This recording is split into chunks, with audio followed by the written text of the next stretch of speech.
पहाड़ों से समुद्र तक नदी के चित्र को ध्यान से देखो और नीचे दिए गए शब्दों को पढ़ो। नाव, बहता पानी, नीला, मछलियाँ, पानी के पौधे, नदी, बड़ा जहाज, तेल, नदी किनारे, बदबू, फैक्ट्रियाँ, जानवर, कपड़े धोना, दूसरे काम, बदलाव, शहर।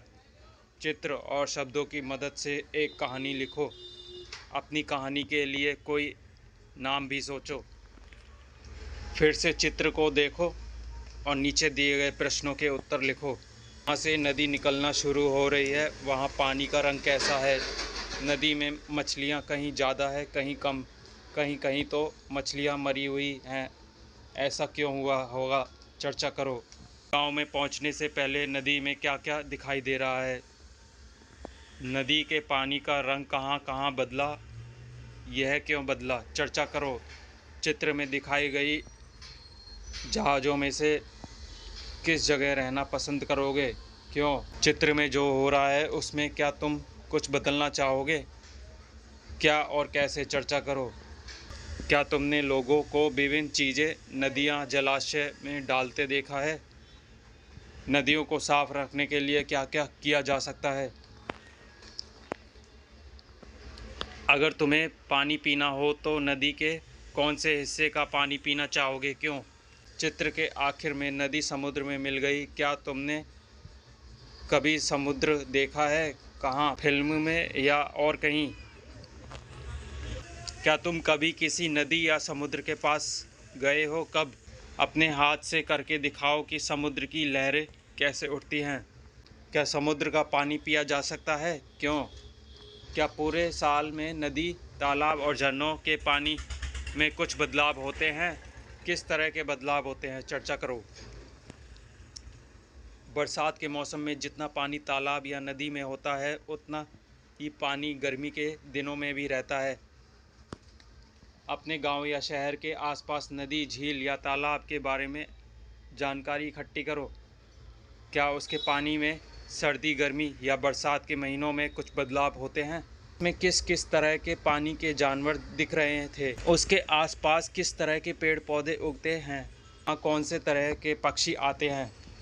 क्या तुमने कभी बाढ़ के बारे में सुना या पढ़ा है? कहाँ? जब बाढ़ आती है तब क्या होता है?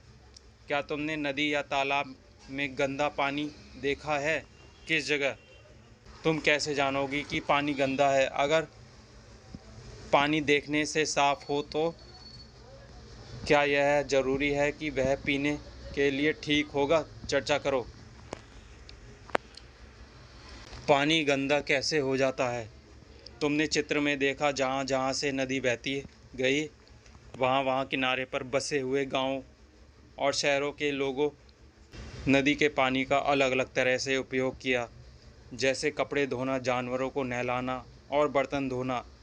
इन सब के कारण नदी शुरू में जैसी थी वैसी नहीं रही। नदी का पानी जैसे जैसे शुरुआत से आगे बढ़ा वैसे वैसे लगातार बदलता रहा। ऐसे ही कारणों से तालाब और झीलों का पानी भी गंदा हो सकता है।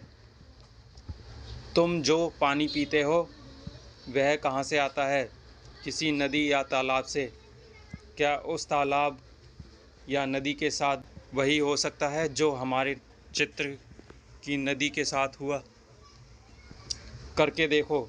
इस गतिविधि के लिए हमें कुछ सामान घर से लाना होगा। तुम्हारी रसोई में ये सब चीज़ें मिल जाएंगी। नमक, चीनी, हल्दी, आटा, खाने का सोडा और दाल, नींबू का रस, साबुन का पानी, शरबत, तेल, 5 या 6 गिलास या बोतलें। अब तुम्हें क्या करना है? सभी गिलासों या बोतलों को पानी से आधा भर लो। ध्यान रहे सब में बराबर पानी हो। अब हर बर्तन में एक एक चीज़ डालो। जैसे एक बर्तन में हल्दी, दूसरे में तेल, तीसरे में खाने का सोडा। हर चीज़ को पानी में अच्छी तरह से मिलाओ और देखो क्या होता है। फिर दी गई तालिका में भरो। तुमने क्या देखा? सही जगह पर सही निशान लगाओ। चीनी, नमक, नींबू का रस, हल्दी, साबुन का पानी, आटा, दाल, शरबत, खाने का सोडा, तेल। तुमने जो देखा उसके आधार पर बताओ, क्या सभी चीज़ें पानी में घुल जाती हैं? क्या पानी का रंग हमेशा बदलता है? क्या तेल पानी में घुल गया? तुम कैसे कह सकते हो कि यह घुला या नहीं? कुछ चीज़ें पानी में घुलने पर भी पानी का रंग नहीं बदलता। क्या हम कह सकते हैं कि वे पानी में नहीं हैं?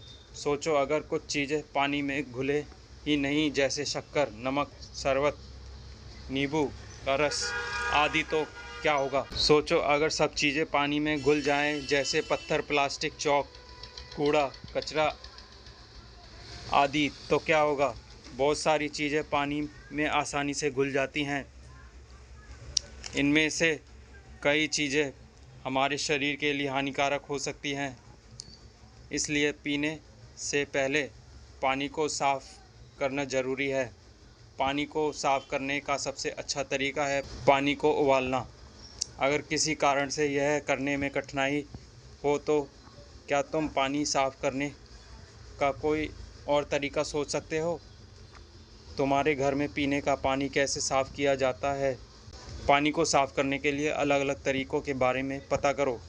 इन तरीक़ों में से किन्हीं दो के चित्र बनाओ।